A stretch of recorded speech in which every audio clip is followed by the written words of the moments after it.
اور یہاں پر خبر شامل کرتے ہوئے چلے فائنل سے قبل میلبرن سے بڑی خبر آ گئی۔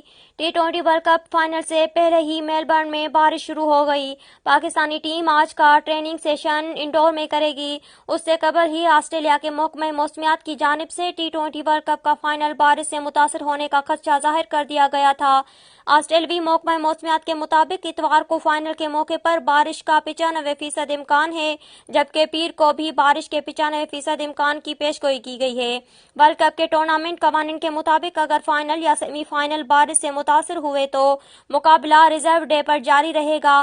ٹورنامنٹ قوانین کے مطابق میچ مکمل تصور کرنے کے لیے اننگز میں کم سے کم 10 اوورز کا کھیل لازمی ہے۔ بارش کی صورت میں میچ ریزرو ڈے پر وہیں سے شروع ہوگا جہاں سے وہ رکا تھا۔ اگر بارش کی وجہ سے بالکل بھی کھیل ممکن نہ ہوا تو پھر دونوں فائنلسٹ ٹیموں کو مشترکہ فاتح قرار دیا جائے گا۔